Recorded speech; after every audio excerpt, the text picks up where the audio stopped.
Hello fellow orchid lovers, it's Danielle here with a Transferring Orchids to Waterculture Week 1 with my Oncidium types, my intergenerics.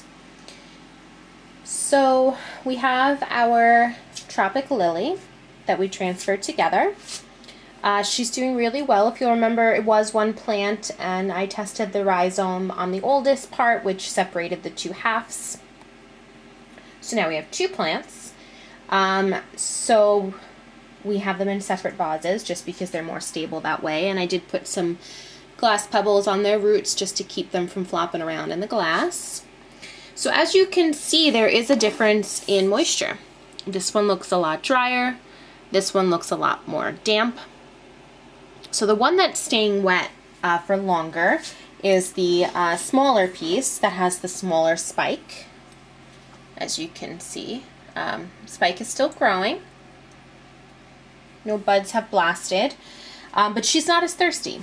She really, I think I've watered her once, if that. I'm pretty sure just once, in this whole week.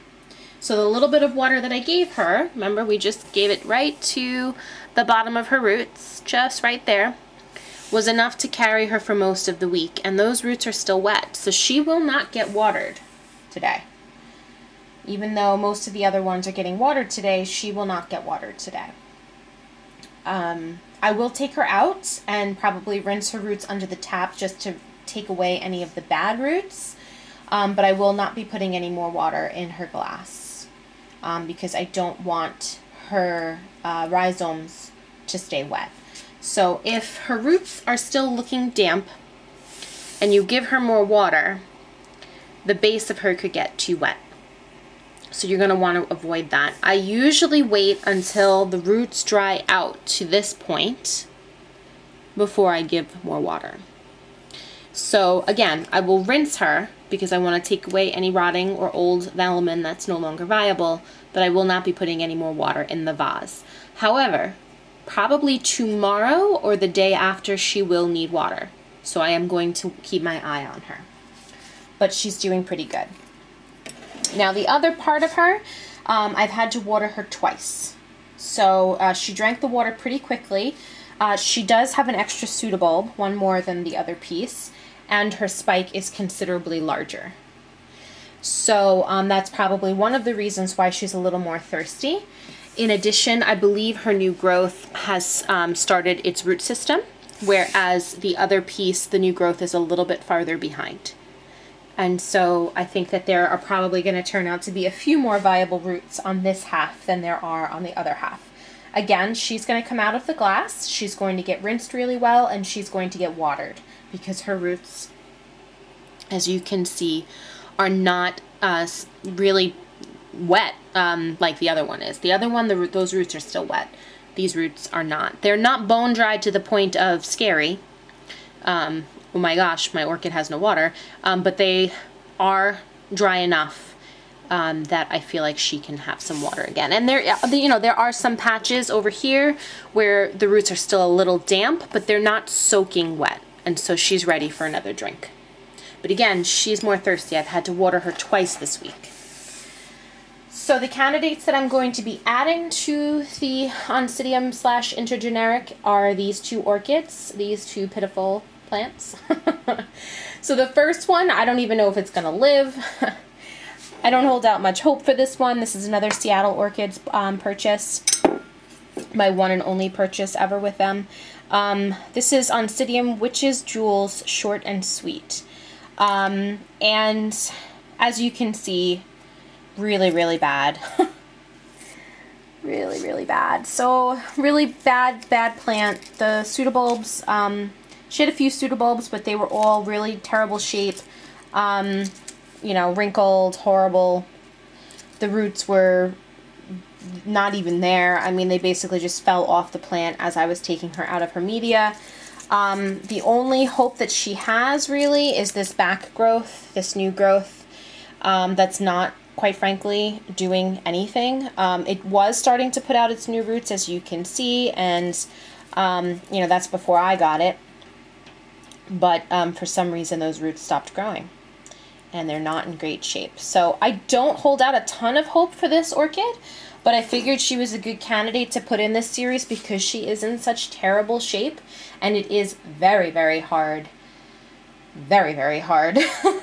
to cross an Oncidium or an intergeneric type over to water culture when their root system is non-existent. So I wanted to show you an example of that so we can kind of go on that journey together, and she's either going to respond or she's going to die.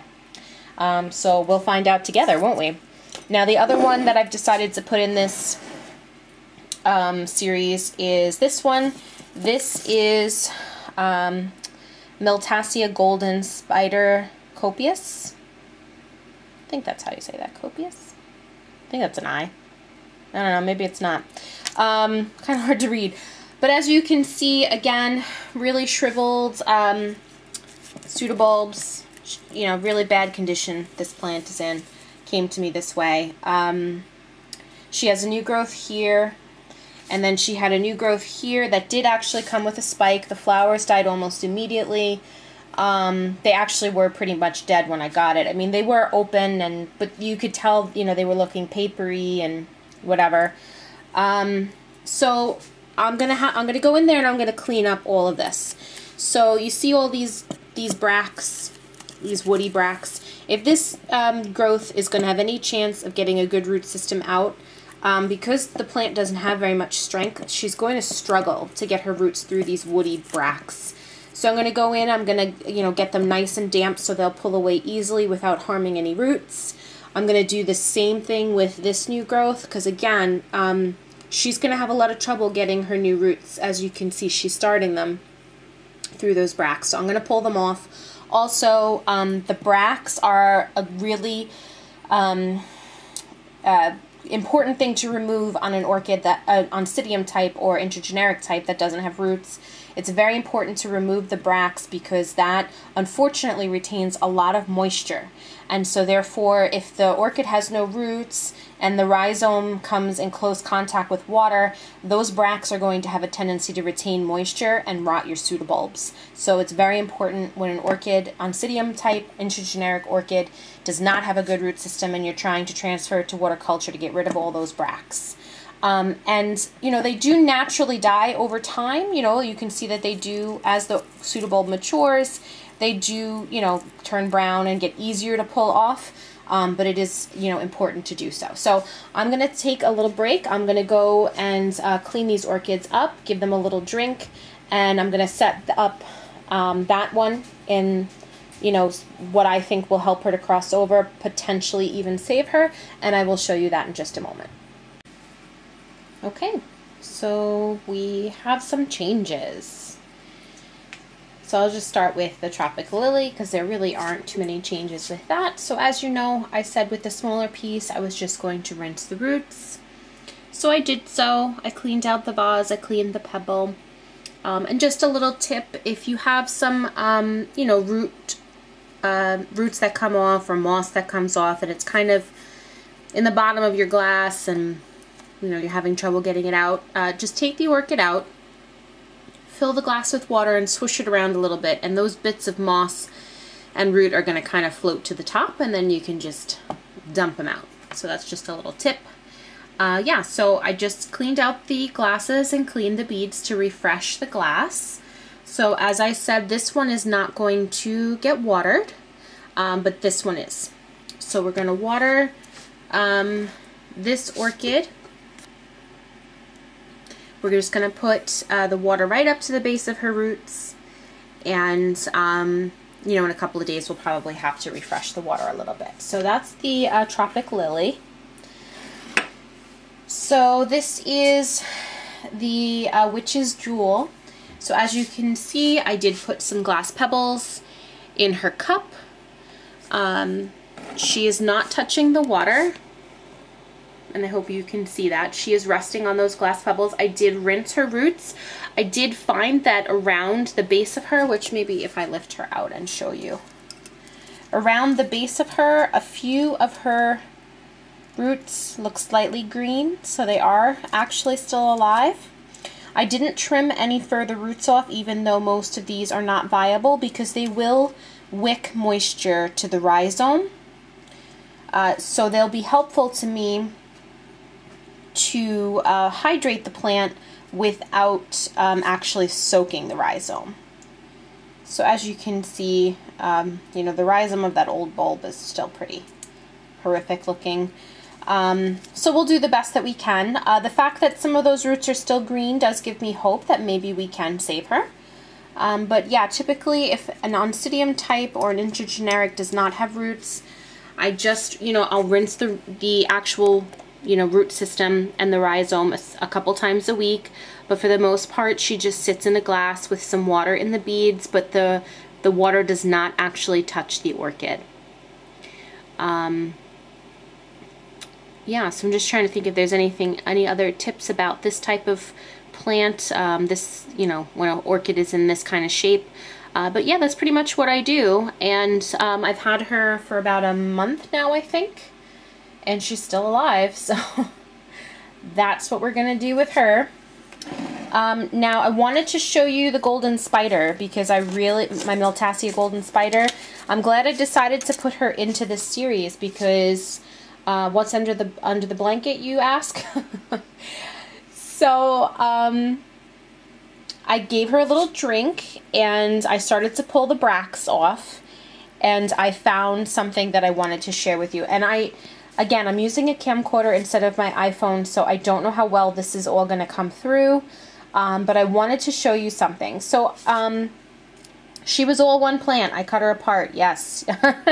And this is why. As I was cleaning the bracts off, I noticed on this side where there's the smaller new growth that the pseudobulb she was attached to, and I don't know if this is really going to come through well, the pseudobulb she was attached to is clearly developing that brown rot. And so, you know, that on an Oncidium intergeneric type is something that you really have to watch out for. In addition to being prone to fungal infections, they are prone, because of the way that they grow, to an excess of moisture around the base of the plant, which they will develop the brown rot. Now again, this orchid came to me in horrible, horrible condition.